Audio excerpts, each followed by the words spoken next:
गुंडा मुक्त प्रदेश बनाएंगे और दबंगों को छोड़ा नहीं जाएगा, उनके घर पे बुलडोजर चलाएंगे। वो चलाई भी है, फिर भी आपको लगता है कि अभी भी कब्जे हैं? चलाते हैं ना। आप देखिए ना, उनकी जाति उठा के देखिए, उनका संबंध उठा के देखिए, उनकी पार्टी से लोगों का संबंध।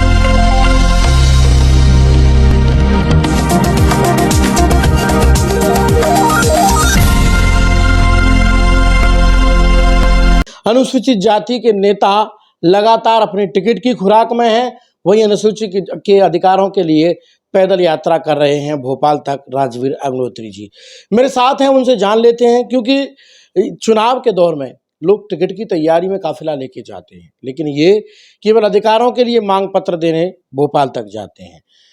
तो सर, चुनावी दौर, नेता केवल टिकट के लिए जाते हैं और आप अधिकारों के लिए, क्या कहेंगे? सबसे तो पहले आपका बहुत बहुत धन्यवाद। देखो, हमें चुनाव में जनप्रतिनिधि बनने के लिए व्यक्तिगत लाभ से ज़्यादा हमें उस वर्ग का के बारे में सोचना चाहिए जो वर्ग जनसंख्या में बहुतायत है। सरकारें आई गई, लेकिन वादे किए, घोषणा की है, उनके समुचित विकास के लिए कोई काम नहीं किया। हम लोगों ने जो पदयात्रा की, हम पैदल यहाँ से निकले और निकलने के बाद भोपाल पहुँचे। वहाँ हमने अपनी रैली की, मुख्यमंत्री को, राज्यपाल को ज्ञापन दिया और अपनी समस्याओं से अवगत कराया।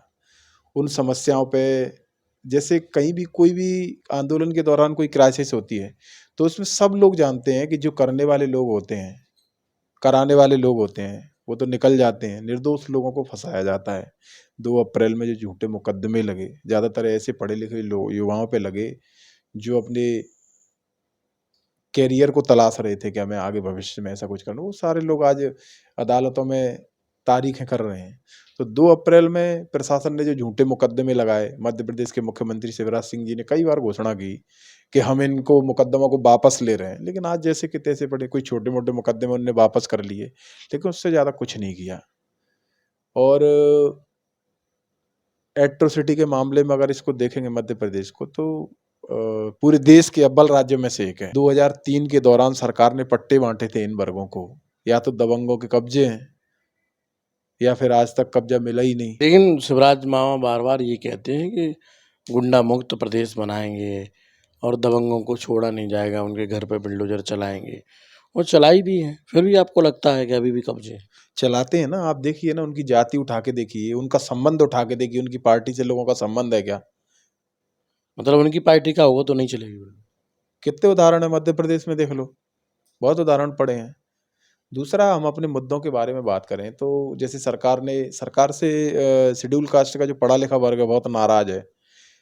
इन्होंने प्रमोशन और रिजर्वेशन 2016 से लटकाया हुआ पड़ा है, और उससे नुकसान है किसी शेड्यूल कास्ट और ट्राइब के लोगों को नहीं है। अनारक्षित वर्ग के उन लोगों को भी लाभ है, जो बेचारे, उन लोगों को भी नुकसान है। उतना नुकसान हुआ कि ये सरकार वोटों के चक्कर में ना तो उस पर निर्णय ले पाई कि करना क्या है। एससी के लोगों को बेवकूफ़ बनाया, सामान्य के लोगों को बेवकूफ़ बनाया। तो वो लोग भी बेचारे, कई ऐसे लोग हैं, हज़ारों लोग हैं जो रिटायर हो गए, उनका प्रमोशन नहीं हुआ। तो कम से कम आपकी ज़िम्मेदारी, सुप्रीम कोर्ट ने बोल दिया, स्पष्ट जजमेंट दे दिया कि पदोन्नति में आरक्षण सरकार चाहे तो दे सकती है, उसे लगता है। और वैसे सरकार को ऐसे ऐसे विशेष अधिकार होते हैं कि वो विशेष क्षेत्र, विशेष जाति, विशेष वर्ग के लोगों को वो कहीं भी प्रोत्साहित कर सकती है, ठीक है ना? लेकिन सरकार नहीं करना चाह रही। सरकार को अपने वोटों से मतलब है, ना वो अपने प्रदेश की जनता से मतलब है, ना किसी वर्ग विशेष से मतलब है। कुल मिला के बात ये है, कर्जा लेते रहिए, सत्ता में बने रहने के लिए बेवकूफ़ बनाते रहिए लोगों को, उल्टी सीधी जगह पे पैसा खर्च करते रहिए, ऐसे ऐसे निर्माण कार्य कीजिए जिनका कोई मतलब ही नहीं है, उन क्षेत्रों में कतई काम मत करिए जहाँ ज़रूरत है। तो कुल मिला के बात ये, सरकार वोटों की राजनीति कर रही है और अनुसूचित जाति जनजाति का विशेष वर्ग उससे नाराज है।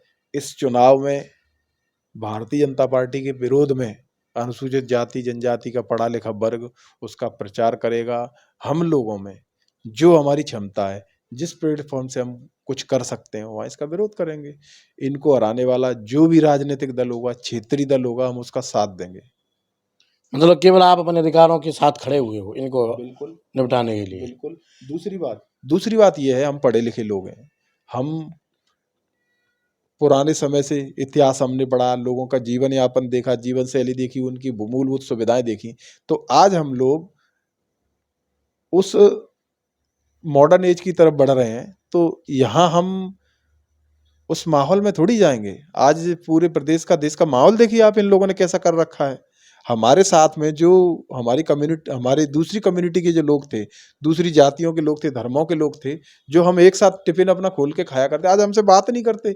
इन लोगों ने इतनी नफरत फैला रखी है पूरे देश में, प्रदेश में। तो ऐसे लोगों को क्या सत्ता में रखना, सरकार में रखना। हफ्ते भर से ज़्यादा आपने पैदल यात्रा की भोपाल के लिए। क्या समझा कि पैदल आप यात्रा आप जिन लोगों के अधिकारों के लिए आप निकालते जा रहे हो, क्या वो लोग आपका साथ दे रहे थे? वो लोग आपके साथ खड़े थे और क्या आश्वासन मिला आपको सरकार से या जो विपक्ष में बैठे हैं उन लोगों से? देखिए, यहाँ से हमने पद यात्रा की तो सैकड़ों लोग हमारे साथ थे, बीच में कम हुए। लेकिन आपने भोपाल की, आपको शायद जानकारी हो कि भोपाल में लगभग 2000 के आसपास लोग हमारे साथ थे। तो कहीं न कहीं लोग साथ हैं, तभी तो इतनी दूर चल के वहाँ पहुँचे।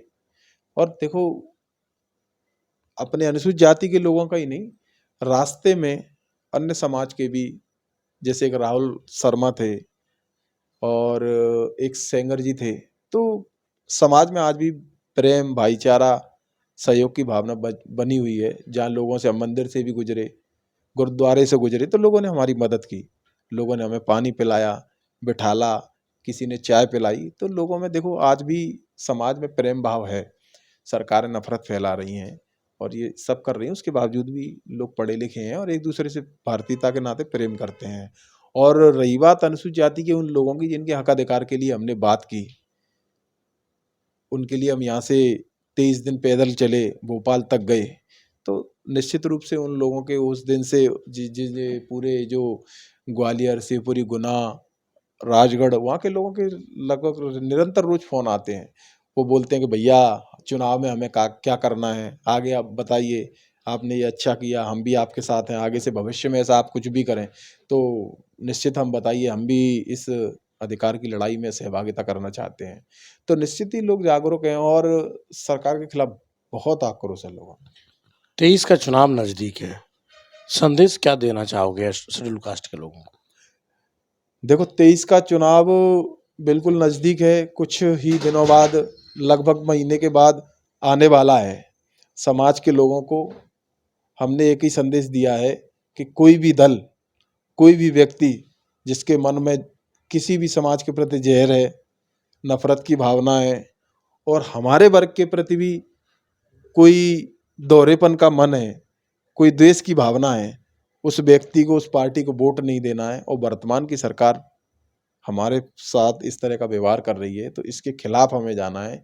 इसको सत्ता से बेदखली के लिए हम क्या कर सकते हैं, वो सारे प्रयास हमें घर में, सोशल मीडिया के प्लेटफॉर्म पे, इलेक्ट्रॉनिक मीडिया पे, प्रिंट मीडिया में, वन टू वन, फोन पे संपर्क, जहाँ जैसे भी रिश्तेदारियों में, समाज में जहाँ हमें अवसर मिले, वहाँ हमें सरकार का विरोध करना है। नहीं, आने वाला समय अच्छा नहीं होगा। संविधान को ये लोग धीरे धीरे संशोधित करके ये बदलने वाले हैं, क्योंकि आज़ादी से आज तक इन लोगों ने बनाया कुछ नहीं। पिछले, यहाँ सरकार है 15-20 सालों से और पिछले 9-10 सालों से केंद्र में सरकार है इनकी। तो इन लोगों ने बनाया कुछ नहीं है। हिंदू मुसलमान करते हैं, मंदिर मस्जिद करते हैं, रोजगार के नाम पे कुछ नहीं है इनके पास। अनुसूचित जाति जनजाति के लोगों की पढ़ाई के लिए कुछ नहीं है।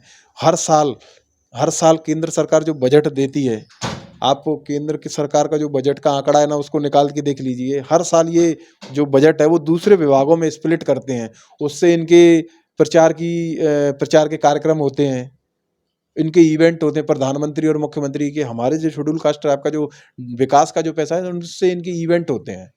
तो ये उनके विकास के मुद्दे पे कोई खास काम नहीं कर रही। तो इस समाज में इनके प्रति बहुत आक्रोश है और चुनाव में ये पूरा समाज इनको हराने के लिए एकजुट और दृढ़ संकल्पित है। धीरे धीरे हम लोग समाज में जा रहे हैं। अभी 7 तारीख को माननीय उदित राज जी आएंगे यहाँ, उनका भी कार्यक्रम है। उससे भी हम ये संदेश देना चाहेंगे कि इनको हटाइए। आने वाले समय हमारे खुद के लिए, हमारे बच्चों के लिए, भविष्य की पीढ़ी के लिए और पूरे देश के लिए भी अच्छा नहीं है। सभी समाजों के लिए अच्छा नहीं है। ये लोग नफरत वाले लोग हैं और इनको देश से आपको बाहर कर, सत्ता से बाहर करना ही पड़ेगा। नफरत फैलाने वाले लोगों को सत्ता से बाहर करना पड़ेगा, तब इस देश के और प्रदेश के अंदर समानता और समता की भावना पैदा होगी, ऐसा कहना है राजवीर अग्नोत्री जी का। तो बने रहिए कैमरा पर्सन के साथ, ब्यूरो रिपोर्ट लोकनायक न्यूज।